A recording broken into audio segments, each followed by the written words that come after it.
The happiest place on earth for me is the 5 inches between my ears. And if more people can just realize that, and it's not a false positivity, it isn't, all that. It's positive self talk. On the front door again, there is the signs that say positive talk only beyond this door, and people read that. And I encourage people to put that in their offices, in their business. Why not? The effect of that would be awesome.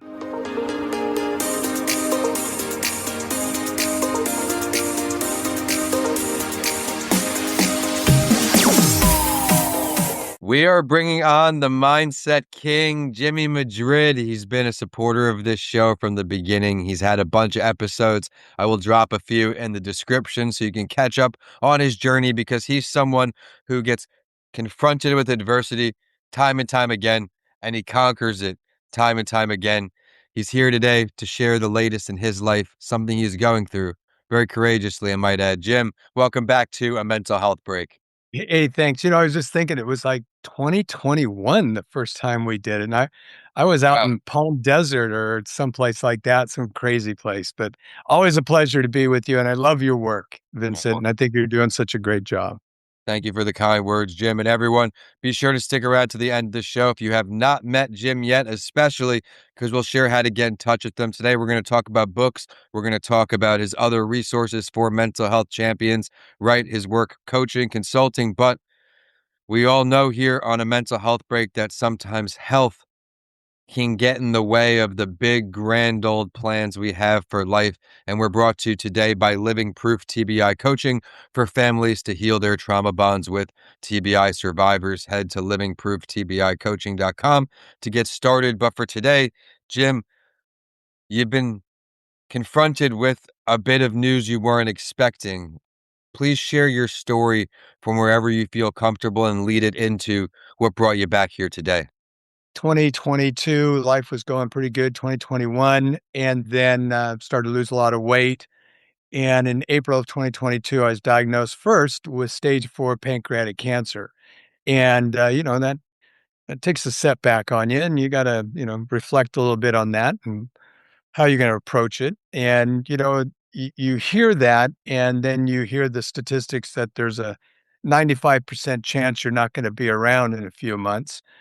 Well, I looked at the 5%, and, it was a choice. And at that time, a choice to either take it as a death sentence or an opportunity to triumph. And obviously, I took the latter. And then a few months later, they go, oh, and they're still trying to figure that out.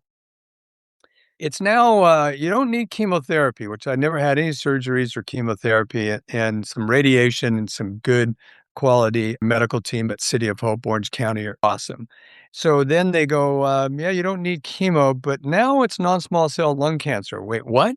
So yay me, and I don't have to do chemo, but now it's small cell lung cancer. And again, radiation, some medication. And the medication I was on had an efficacy, a lifespan of about, a year and a half. So in February, I had my latest scans and MRIs and, lab works and all that. And then they noticed something in my liver and my pancreas. And yeah, it's reared its head again. And so they caught it early, thank God. So I approach it the same way. I approach it the same way, and that is it's about mindset. They diagnosed and they prescribed some chemo. So it's very low gauge. And I had my first round a week ago, and went great. So you hear cancer and you might as well put equals death. You hear chemo and your body's going to get racked, and yeah, it does, both of those. I agree. But man, the research I've done, and well before I ever got cancer, was about survivors and about how we respond to things. And you look at Dr. Bruce Lipton's book on the biology of belief and what's being released with those thoughts, through your whole body and the chemical makeup and what's going on. So all those things kind of prepared me for what I was getting ready to go through. And now I just kind of take it as the same way. I look at it when I finally sunk into my wife and I that I was going to get chemo, and it's only every 3 weeks. So I'll take that. Compared to others, Vincent, I'm good. I'm really good. And I looked at it like, nobody likes doing their taxes. I mean, there's some freaks that do, but nobody likes doing their taxes, right? So I looked at it like, I'm going to do my taxes. I don't want to do it. I don't like doing it, but what the heck, you know? So you approach it that way. You get in, boom, you get it done. I am beyond blessed because it didn't create any nausea and again, a low grade. And I've got plenty of friends, and I know there's a lot of warriors out there going through massive medical procedures to beat this deadly disease. So that's kind of my mindset right now. Oh, well, you're a beacon of hope and inspiration for everyone. You're not alone. If you or a loved one is battling, this is the show for you because Jim's going to give it all his vulnerability as always and his honesty. What has been something that has worked for you to bring you to this positive, or I should say, infectious positive state, right? Where your positivity is infectious through the screen and, seeing you smiling makes me so happy. What are some things that you really magnified or spent more time on to bring you to where you are mentally? Well, it all began with my parents, and especially my father. He was the ultimate optimist, and I call him a realistic optimist. I know he didn't coin the phrase, but he used to always tell us, expect the best, but be prepared for the worst, you know? And why not? Instead of pessimistic, negative people that, oh, meet somebody, well, he seems nice, but I bet you there's something wrong with him, those kind of people. And I never been that way. And then the things that I'm really in taking that mindset, since I'm a little kid, and then all the exposure I've had in learning, about the difference between optimism and pessimism. And I'm a certified practitioner of positive psychology out of the University of Pennsylvania in human behavior. And I've become a student of that, and I'm still learning about it. And when you hear and you read about that and how powerful the 5 inches between your ears and how you think and what is the dopamine and the chemicals that are released. I did a talk yesterday on stress, and people use that word all the time. I'm so stressed out. I got to get this done. I'm stressed about that. Heck, I'm stressed about going on vacation. I got to get packed. I got to do this. I got to make all the arrangements. It's so stress. And then you got to go to the airport and it's so stress. Well, then don't go on vacation. Don't go. That's to me, that's good stress. And there's a difference. There's eustress, which is good stress, and then there's distress. And then either way, the chemicals that are released are the same. However, it's the way you think about it that either does the right thing for you in a good way or a bad way. So it's just the way you think about it. So careful how you use the word stress. I'm so stressed out and what that does to your body health wise. I remember one time I was in an airport and it was during the winter and I'm standing in the long TSA line and this guy and I would get to talking and we're slowly going up, slowly going up. I go, dude, where are you going? He goes, I'm going to Indianapolis. I go, what's the weather like there? And he goes, oh, it's probably about 35 degrees. It's snowing. It's bad. It's cold. I went, ugh. He goes, where are you going? I go, I'm going to the Bahamas. He goes, you are? And I go, yeah. He goes, what's the temperature there? I go, it's in the high 80s. He goes, what are you doing? I said, well, I got a little business, but most of it's just going to be pleasure. I'm going to, just hang out by the pool. I'm just going to chill. I'm going to have some great food and play some golf. And we just kept on talking as the line went up. Finally, we get to the end and he's about ready to go up.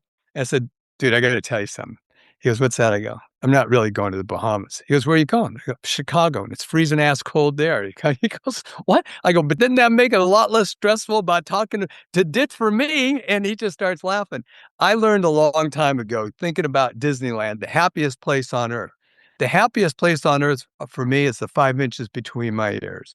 And if more people can just realize that, and it's not a false positivity, it isn't, all that. It's positive self-talk. On the front door again, there is the signs that say positive self-talk only, positive talk only beyond this door, and people read that. And I encourage people to put that in their offices, in their business. Why not? The effect of that would be awesome. Another thing is, of course, mindfulness, lots of praying and mindfulness. You got to shut off the noise. You just got to stop. I do 30 minutes a day. And people go, how do you do that? Well, your mind's going to wander. Everybody's does. But then you come back to what you're going through and breathing and visualizing. I inhale through my nostrils and I take it right into my liver and my pancreas. And like I'm just destroying that, right? I go in for that chemo the other day, and as soon as they put that bag up and first round's going on, I'm just thinking that thing's just going in like a freaking army and just destroying anything that's there. I predict I'll go maybe 4 times, max 6 times, and I'm done. I just know that will be it. And I'm not giving myself lip service. I know how strong my mind is, and I know how I can heal my body along with everything else. And it does take a village. So those are things, affirmations. My body is capable of healing itself. I have a clean, beautiful, pink, strong liver. Those are the kind of things I visualize and repeat all day long. Jim, I'm so glad we're able to bring you back on the show. Everyone, you're just getting a taste of Jim Madrid and all the great work he does. I mean, it's been a pleasure to see your career evolve. And of course, now the way you take on head on any adversity that comes your way is certainly inspiring to me each and every day. And everyone, I hope it is for you too. Jim, now you want to also shed light on some of the great work you do in your communities, right? From wherever you feel comfortable, let's talk about that. Sure. One thing is number one is with the church. I'm a Catholic, so I belong to the Knights of Columbus. And what the Knights of Columbus do is help the community in all different ways. That's one way, especially for youth. Another way is I have a nonprofit called the Goodness Beyond Self Foundation. And I have joined forces with another nonprofit called Youth Champions up in Los Angeles. We just graduated, I guess, about 30 graduates last night at the dinner I wasn't able to attend. We're in Youth Champions has taken my curriculum, my programs, and integrated into kind of an adulting program into the high schools, in the hard hit high schools in the LA Unified School District. And we're making a huge impact. Last year, we had about 300 people, kids through the program. This year we had 500. We are growing pretty fast that we're putting a stop on it for next year at 600. We're capping it at 600. But we got other companies and other school districts coming to us. They're learning finance. They're learning what a FICO score is. They're learning how to manage their money. They're learning how to be adults, which I don't think too many schools right now are getting any of that. So, that's what we're doing. And the impact has been huge, grade wise, everything. So those are kind of things. And then working with, this year I had some great football players in the NFL, and one won the Super Bowl. So that was pretty cool. But bringing him down here, and I work with a local high school here in San Juan Capistrano, and I bring him in to talk to some of the teams, the girls basketball team. They got a picture with him. He's 6'7", 330 pounds, Abraham Lucas, right offensive tackle, just a good human being. And then we were walking out of the school and going through the parking lot. And this is a crack up. So this young boy, freshman goalkeeper for us on our brush off team, and he didn't know who Abraham was. And so he's looking up at Abraham, and I go, Abraham, this is Isaac. Isaac, this is Abraham. And Isaac goes, nice to meet you. Do you play a sport? Abraham goes, yeah. He goes, well, what sport do you play? He goes, football. Are you on a team? Yeah. What team are you on? Seattle Seahawks. He goes, you just won the Super Bowl. Abraham goes, yes, I did. And there's a kid, Abraham. First 3 years, he was injured off and on. Last year, he started every game, missed 3 plays all year. He had a stinger in his neck on one of the games, and he missed 3 plays all year. He's amazing. Coming back from, you talk about resilience and I was coming just back. gonna say that's a Jimmy Madrid resilience friend right there. That he's amazing. And so the book came out December 22nd. It's on Amazon right now, Meatballs and Mindset, and recipes for a positive life. And people think it's a recipe book, a food book. It's pretty funny. I grew up mostly on my Italian heritage on my mother's side, half Spanish, half Italian. But I had 35 first cousins in the greater Seattle area. So Sundays, sauce, Sunday, after mass, everybody gets together and argues. I mean, has a good time. And watching my aunts and my mom in the kitchen baking and cooking sauce. And, it's like, I just took that on myself and I love it. That's why we're sitting here in the kitchen right now. We're starting a series called Kitchen Talks. I'm going to go through, there's 20 chapters in the book. We're going to go through every chapter, and there's going to be worksheets, and there's going to be, reflective questions and so on. The book's doing really well. There's 37 or 38 five-star reviews on Amazon Amazing. already. Barnes& Noble is picking it up. I've got interviews. I've had about 5 different book signing events that just went incredibly well. City of Hope is purchasing about 100 books for their patients and staff, and we're going to do a book signing event there at City of Hope, Orange County on July 14th. And that's going to be pretty big. So I was talking to a broadcaster the other day, and I said, "Look, I'm not out to, gosh, you buy my book on Amazon and make $1.67. Wow. I know. So, Yeah. whew, wow, I'm in the money now, baby." And, that's not why I wrote the book. I wrote the book, especially the way I wrote it, as people go through any kind of challenges, and especially what you and your family went through when you were injured. What my family's going through right now, they need that hope and they need that, avenue and a process to get through it. And I found a really good way going through my Italian heritage and food and being at the table and a dolce vita, a sweet life. And, it's doing well. And the feedback I'm getting has helped so many people. And that's the point of the book. Well, you've been making a difference ever since I met you. I think you might have even came on that entrepreneur show the first time we met. That's right. That's right. Yeah. That what's crazy, it's always nice to, again, everyone, this is just something a podcast can do for you. If you take the chance, start a show, you make these awesome connections all around the world. And then the good ones, right? The good connections, you're able to keep in touch through bringing them back on your show, right? We live on You're so opposite right. sides of the countries, and So been an right. absolute joy, Jim, to bring you back here, talk about all the great work you do. And now's that time. Where can we find this book? Where can we find more about you? Say we want to bring you in to speak, all these good stuff. Amazon.com, you can get the book, Meatballs and Mindset. And you can go to our website at meatballsandmindset.com and get all the information there. Sign up too for the 7-day mindset jumpstart. Sign up for that. I've given away about 27 books so far. So you can come to the website at meatballsandmindset.com and sign up for a 7-day that and a chance to win a book. Well, I don't know, everyone, what you're waiting for. It's always, very generous. Thank you, Jim, when people come on the show and they give some offerings to our guests. My name is Vincent A. Lancey, and this is a mental health break. Please remember to subscribe to stay current, but more importantly, please share this episode with someone you think would find value in it for where they are today in life.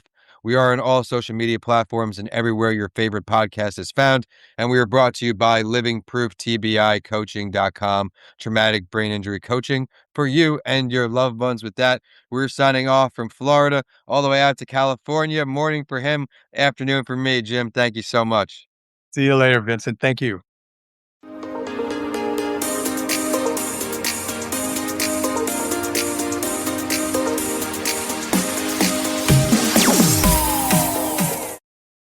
Thank you for tuning in to another episode. I would love to hear your feedback. What did you love? What do you want to see more of? Are there any questions you would like me to ask the guests who come on the show? This show is not possible without you, the amazing listeners, so please email us at podcastsbylancy@gmail.com and let us know what you think. We'll also feature you on a later show. Please remember to subscribe to stay current with our amazing community of guests who will continue to come on the show, sprinkled in with solo episodes from me, Vincent A. Lancey. With that, I look forward to introducing more shows to you each and every week. And with that, we're signing off today. Enjoy the episodes and make it a great day ahead.